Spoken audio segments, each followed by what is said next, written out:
negative 11, 30 seconds, dot, dot, dot.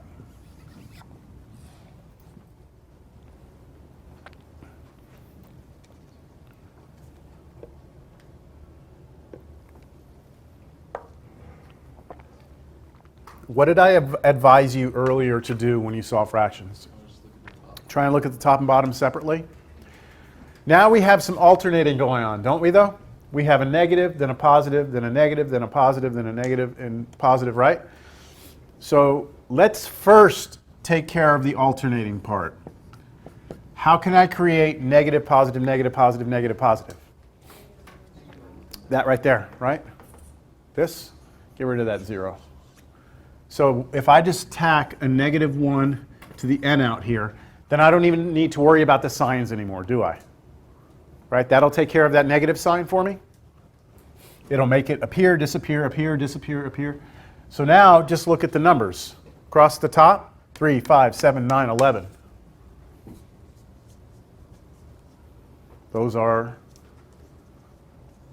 odds, right? Starting with 3, so how can you create that? So I'm going to just say times 2n plus 1. That'll create my odds starting at 3. And then on the bottom, what do you notice about the bottom? They're all what? They're all powers of 2. This is 2 to the first, 2 squared, 2 cubed, 2 to the fourth, 2 to the fifth, right? So this on the bottom could just be 2 to the n. And that would be correct. You can check it yourself, but it works. Tell me if I can do this.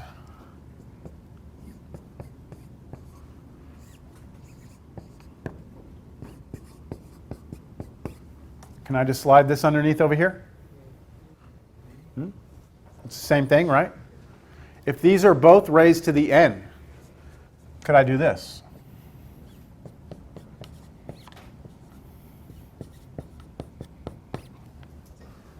Yes. I'm just showing you some algebra that you can do to go from here to here. So this would be the same expression as this. And you can check it. If we plug in 1, what would happen? 1 here, you get negative 1/2, right? 1 here, you get 3. 3 times negative 1/2? Negative 3/2. So that gives us the first one. Now plug in 2. Square this. What happens when you square this? 1/4, positive 1/4.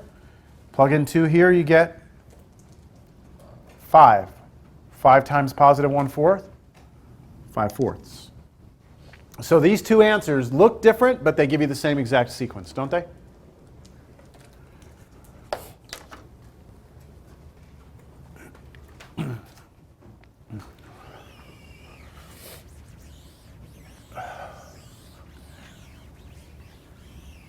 How about this one? That's bad.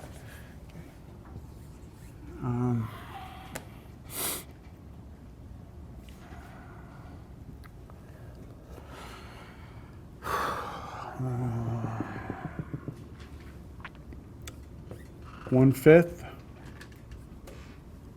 minus 1,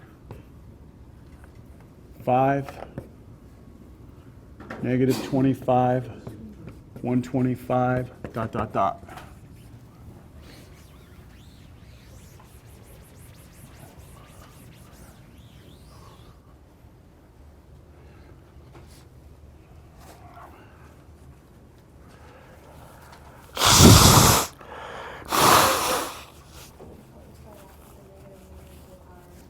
Pardon? You want to create the alternating first? Okay, so it's going to go positive, negative, positive, negative. So how about negative 1 to the? You could do n plus 1. You could do n plus 3. You could do n minus 1 also. N minus 1 works. But that should start us out with positives, right? All right, so forget the signs now. Let's take care of the numbers. 5 to the n minus 2. What are you talking about, Laura? 5 to the n minus 2, is that right? Well, this right here is 5 to the first power. This one's 5 squared, this one's 5 cubed. And if we follow that pattern backwards, this should be, if we're following the pattern, this one should be what? 5 to the 0. What's 5 to the 0? 1. So yes, remember we're ignoring the negatives and positives, right? But that would mean this one needs to be 5 to the negative 1. But isn't 1/5 5 to the negative 1? So we just need to see that the base is 5, and we just need to start our powers out at negative 1, then 0, 1, 2, 3. So how do we start at negative 1? Subtract 2. So that works. Questions? Okay, good, good, good. I think y'all are catching on to this.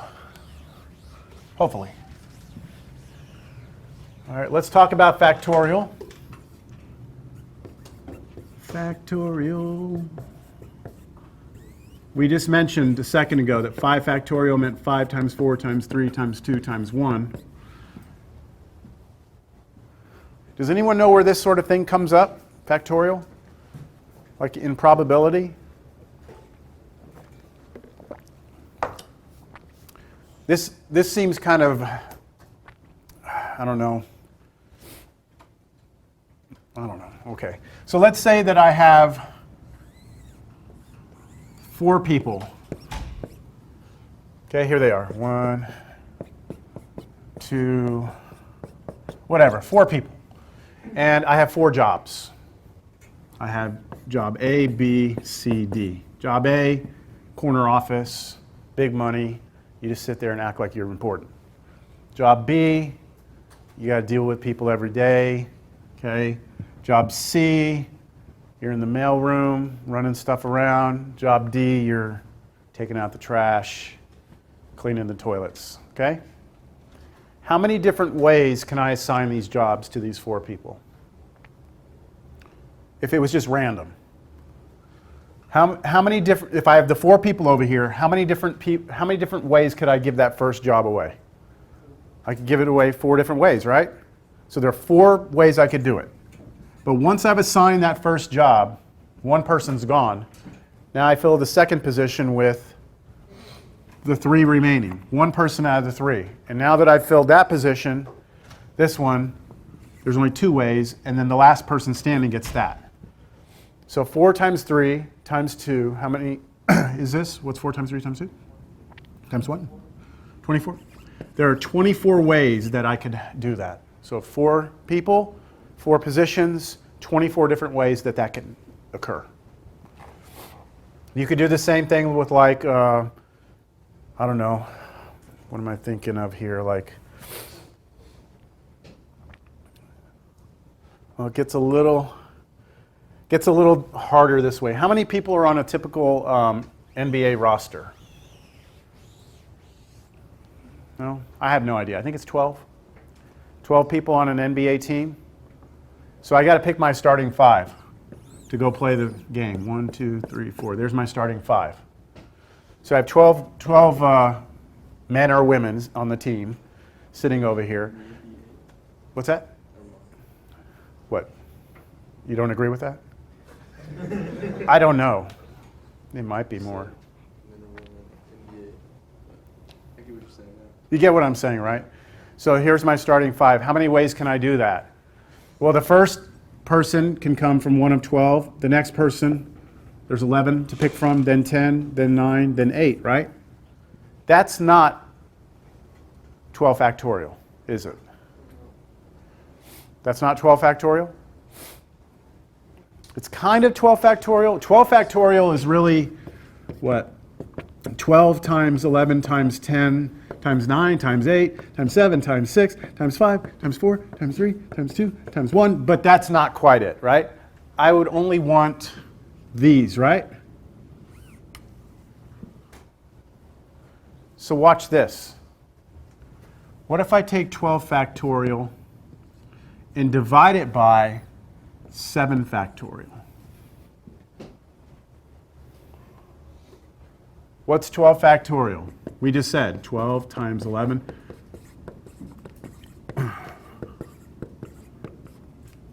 4 times 3 times 2 times 1 over, what's 7 factorial? 7 times 6 times 5 times 4 times 3 times 2 times 1, and what happens?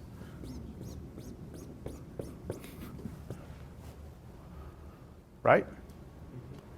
So 12 factorial divided by 7 factorial is this. Yeah? So do you see how factorials are used in like probability? It gives you like how many different ways things can happen. We need these. These actually come into play with our power series. So we need to be comfortable with manipulating expressions that have factorials in them. So I've given you some specific examples of factorials, but let's try something a little more abstract. First, what would n factorial be according to the definition of factorial? It'd be n times,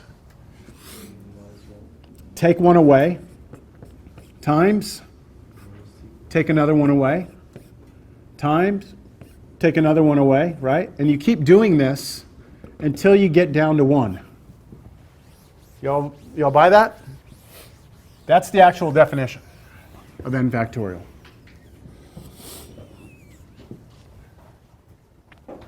Also, while we're talking about it, 0 factorial. What would you think 0 factorial is? You would think it's 0, right? It's not, it's 1. And my answer to your question is, because your natural question should be, why is 0 factorial 1? And my answer to that is, you're just going to have to take this one on faith, okay? All right? The explanation of it's a little bit difficult. It's not something easy to explain. What we like to do is we like to just say, we put a little like colon here in front of the equal sign, and that means that we are defining it to be 1. All right, so we define 0 factorial to be 1. So let's see, what type of things are we going to need to do in this class? All right, what would n plus 2 factorial divided by n factorial be? We want to be able to simplify this. Yeah, let's write out this first thing. This right here means n plus 2 times n plus 1. So all we did was subtracted 1 from this. Then n, and then n minus 1, and then n minus 2. And we keep doing that till we get to 1, right? Follow? Now, that's over, what's n factorial? N times n minus 1 times n minus 2 times all the way till we get to 1. Do you see what happens?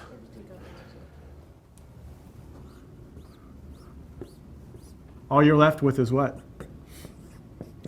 This thing, right? This top 2 factors. See how that cleaned up? N plus 2 factorial over n factorial is n plus 2 times n plus 1. Or do y'all understand that? Okay, so look, let me show you a slightly different way to do this. Same problem. Which of these numbers is bigger? N plus 2 factorial or n plus 1 factorial? N plus 2 factorial is bigger, right? So whichever one is bigger, I'm going to start peeling that one apart. This is n plus 2 times n plus 1. And I'm going to keep doing it until I get to this. This next one should be n, right? And then I should continue doing this, right? But what is all of this right here? What is this right here? That's n factorial. So can't I just stop right here and put factorial on that n? And wouldn't that mean n factorial continues this without me actually having to write it? And I stopped at n factorial on purpose because the one down here is n factorial. And they cancel out and you're done. Yes? Why do you have to place n after like n plus 2 times n plus 1 like that?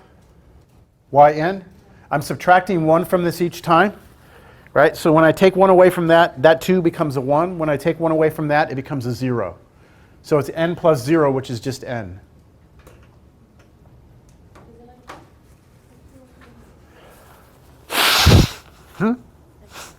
You sure? Isn't there a way to say that? Say what? When you're talking about the number of things you have and how many you're taking, like, Oh, like combinations or permutations or n choose r? Yeah. Yeah, yep.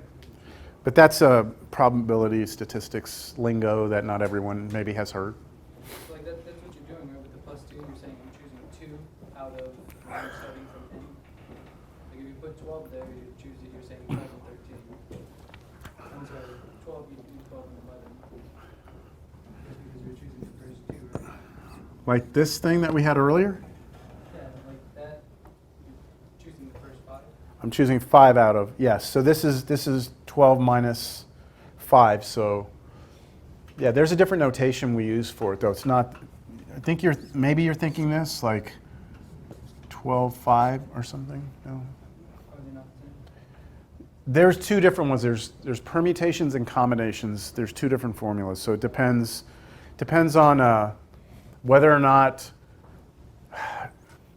well, this isn't statistics, but let's just say that I have three slots and I have 26 letters over here.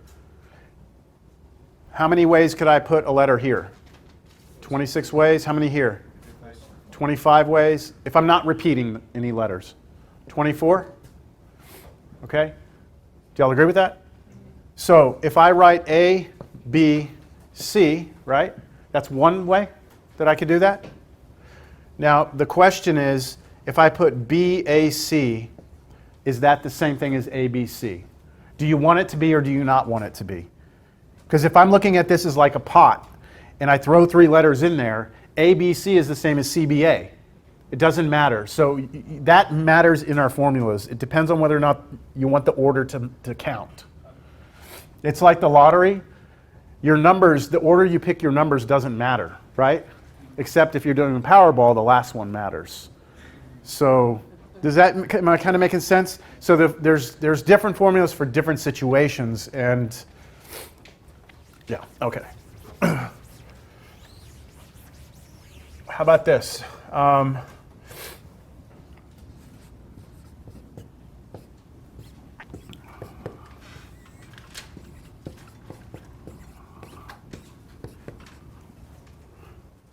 Which one of those is bigger? The bottom one. So start writing it out and start peeling off factors. So what would the first factor be? 2n plus 3, right? It's just the original thing that's there. What's the next factor? So subtract 1 from that. Subtract 1 from that, you get 2n plus 2, right? You always subtract 1. Remember, 5 factorial is 5 times 4 times 3 times 2 times 1, right? So every time you go over, you're subtracting 1 each time. So that's what we're doing. What would the next one be?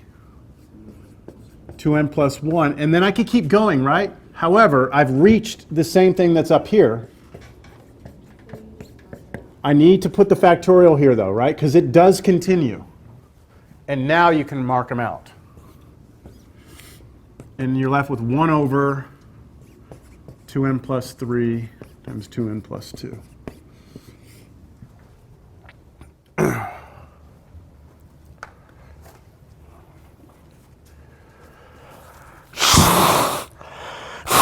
All right, we're about halfway through this section. We've got more to do. This was just an introduction, and we're out of time. Let me tell you what you should try to take a look at tonight. Just a few problems, nothing major. It's just page 434, numbers 5 through 8. It's just a few problems. Yeah, let me just look at them real quick to just talk about what they are.